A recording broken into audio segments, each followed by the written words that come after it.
जागरणजोश.com के इस वीडियो में आप सभी का स्वागत है। मैं हूं सैयद सोबान।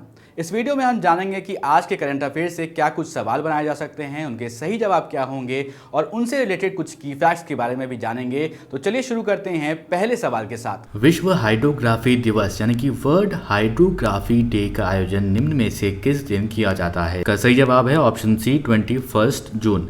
यहाँ पर दोस्तों आपको बता दें कि प्रत्येक वर्ष 21 जून को विश्व हाइड्रोग्राफी दिवस का आयोजन किया जाता है। अब ये क्यों मनाया जाता है, इसका आयोजन क्यों किया जाता है, इसका उद्देश्य क्या होता है, इसके बारे में समझते हैं। तो देखिए, इसका जो मुख्य उद्देश्य है ये है कि मौजूदा समय में हाइड्रोग्राफी के महत्व और उसकी प्रासंगिक को रेखांकित किया जाए। हाइड्रोग्राफी की अभिप्राय जो है विज्ञान की उस शाखा से है जिसमें कि पृथ्वी की सतह से नौगम्य भाग और उससे सटे तटीय क्षेत्रों की भौतिक विशेषताओं को मापा जाता है एवं उसका वर्णन किया जाता है। इसके अंतर्गत महासागरों, समुद्रों, तटीय क्षेत्रों, झीलों और नदियों आदि को मापने के साथ साथ आगामी समय में इनमें आने वाले विभिन्न परिवर्तनों की व्याख्या भी की जाती है। तो आपको इसको ध्यान में रखना है। 21 जून को मनाया जाता है विश्व हाइड्रोग्राफी दिवस। अब बढ़ते हैं अपने अगले सवाल की तरफ। अगला सवाल है कि हाल ही में किस फुटबॉल संघ ने 2023 महिला वर्ल्ड कप की मेजबानी की दावेदारी से हटने की घोषणा करी है? इसका जो सही जवाब है वो है ऑप्शन ए जापान। तो यहाँ पर दोस्तों आपको बता देते हैं कि जापान फुटबॉल संघ JFA ने सोमवार को 2023 महिला वर्ल्ड कप की मेजबानी की दावेदारी से हटने की घोषणा कर दी है। तो देखिए, ये जो दो देश हैं ऑस्ट्रेलिया और न्यूजीलैंड, इनकी संयुक्त दावेदारी का रास्ता साफ हो गया है। महिला वर्ल्ड कप का पिछला टूर्नामेंट 2019 में फ्रांस में खेला गया था और ऑस्ट्रेलिया और न्यूजीलैंड की संयुक्त दावेदारी को इस महीने की शुरुआत से फीफा से सर्वश्रेष्ठ आकलन अंक मिले थे। जापान की दावेदारी दूसरी थी जबकि कोलंबिया की तीसरे स्थान पर आंकी गई थी इस दावेदारी को। तो अब ये जताया जा रहा है कि 2023 महिला वर्ल्ड कप की जो मेजबानी है वो संयुक्त रूप से कौन से दो देशों को मिल सकती है? ऑस्ट्रेलिया और न्यूजीलैंड को। तो इस पर जैसे ही जो भी इंफॉर्मेशन आती है वो हम आप तक शेयर करेंगे। इस वीडियो में आगे बढ़ने से पहले एक जरूरी सूचना आप सभी के लिए। हमारी वेबसाइट जागरणजोश.com पर अगर आप करंट अफेयर्स पढ़ना चाहते हैं तो आपको अपने ब्राउजर में टाइप करना है www.jagranjosh.com, जिसके बाद आपको हमारी वेबसाइट का होम पेज नजर आएगा। इसके बाद आपको करंट अफेयर्स के टैब पर जाना है। ड्रॉप डाउन में आपको मंथ वाइज करंट अफेयर्स मिल जाएंगे, जहां आप मंथ के हिसाब से करंट अफेयर्स पढ़ सकते हैं। जब आप करंट अफेयर्स टैब पर क्लिक करेंगे तो आपको कुछ इस तरह से पेज नजर आएगा। अगर आप कैटेगरी वाइज करंट अफेयर्स पढ़ना चाहते हैं तो आप अपनी पसंद के हिसाब से कोई भी कैटेगरी चूज कर सकते हैं, जिसमें latest, national, international, sports, technology और इकोनॉमी जैसी कैटेगरीज मौजूद हैं। अब बढ़ते हैं अपने अगले सवाल की तरफ। भारतीय भारोत्तोलन महासंघ ने हाल ही में किस देश के उपकरणों के इस्तेमाल पर रोक लगा दिया है? इसका सही जवाब है चीन।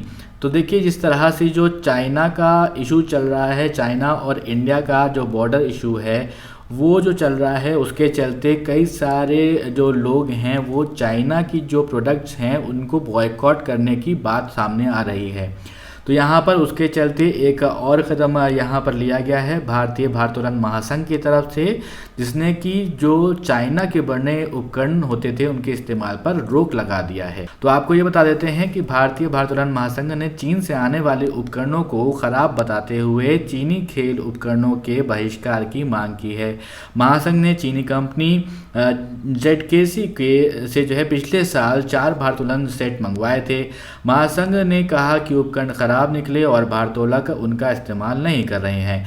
मीडिया में जो रिपोर्ट्स हैं उनके अनुसार आपको बता दें कि पूर्वी लद्दाख की गलवान घाटी में चीनी सेना के साथ हुई हिंसक संघर्ष में ये सब आप जानते ही हैं कि 20 भारतीय सैनिकों की मौत हो गई थी। उसके बाद अभी फिर हाल ही में कुछ खबर आई है कि जो चाइना की तरफ से भी कोई पुष्टि नहीं की गई थी, लेकिन अभी उसने स्वीकारा है कि करीब 2 लोगों की उनकी सिपाहियों की भी मौत हुई है। ये चाइना की तरफ से पुष्टि करी गई है। अब बढ़ते हैं अपने अगले सवाल की तरफ। रिलायंस इंडस्ट्रीज के चेयरमैन मुकेश अंबानी दुनिया के सबसे अमीर लोगों की सूची में किस स्थान पर पहुंच गए हैं? इसका सही जवाब है ऑप्शन डी 9वें यानी कि 9th रैंक पर वो पहुंच गए हैं।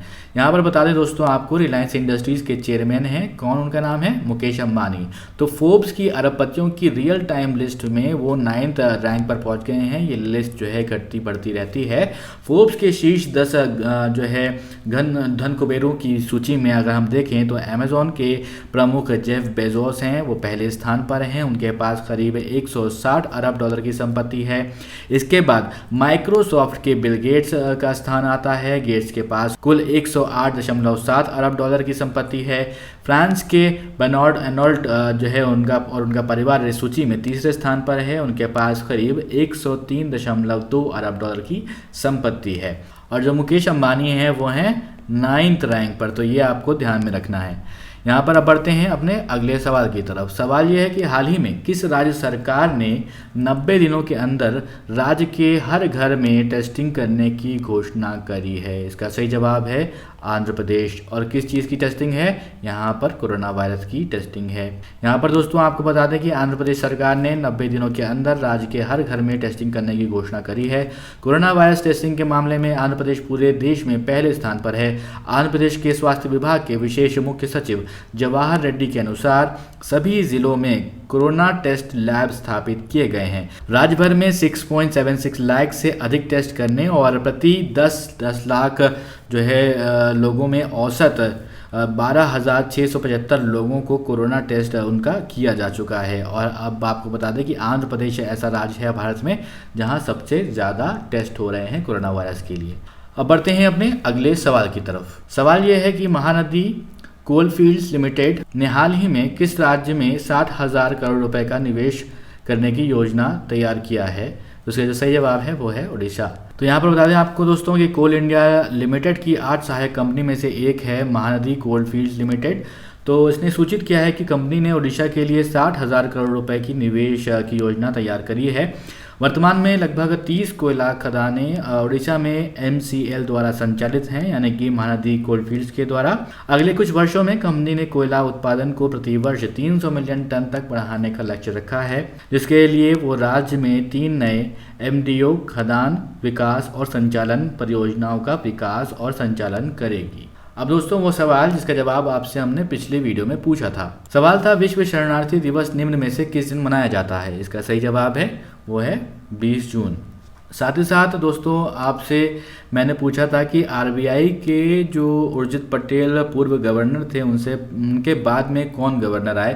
तो यहाँ पर ये आपको बता दें कि आप में से बहुत सारे दोस्तों ने इसका सही जवाब दिया है। और उर्जित पटेल जो है उनके बाद शक्तिकांत दास आए थे। और उर्जित पटेल से पहले जो है रघुराम राजन जो है वो RBI के गवर्नर थे। तो इन कुछ छोटी छोटी चीज़ों को आप लोगों को याद रखना है, हमेशा अपने दिमाग में रखना है। और अब थोड़ा सा आपको इस सवाल के बारे में बता देते हैं यहाँ पर। तो विश्व शरणार्थी दिवस जो कि मैंने आपसे पिछले वीडियो में पूछा था सवाल, तो उसका जवाब मैंने बताया आपको कि ये 20 जून है।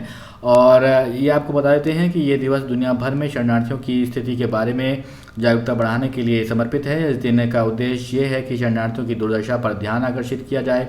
इस दिन संयुक्त राष्ट्र शरणार्थी एजेंसी UNRA को शरणार्थियों के लिए संयुक्त राष्ट्र उच्च आयुक्त के रूप में भी जाना जाता है, जो विभिन्न कार्यक्रमों की मेजबानी करता है और अपने अभियान के लिए विषय की घोषणा भी करता है। अब दोस्तों एक सवाल आपके लिए, जिसका जवाब आपको हमें कमेंट बॉक्स में लिख कर देना है। सवाल ये है कि विश्व संगीत दिवस निम्न में से किस दिन मनाया जाता है। आपके ऑप्शंस हैं 21 जून, 15 जनवरी, 20 मार्च या फिर 11 मई। आप अपने जवाब हमें कमेंट बॉक्स में लिख कर दीजिए। इस वीडियो को आपने पसंद किया तो उसको लाइक करें, शेयर करें अपने दोस्तों के साथ। और अभी तक आपने सब्सक्राइब नहीं किया है तो ज़रूर सब्सक्राइब करें हमारे चैनल को और देखते रहें जागरणजोश.com।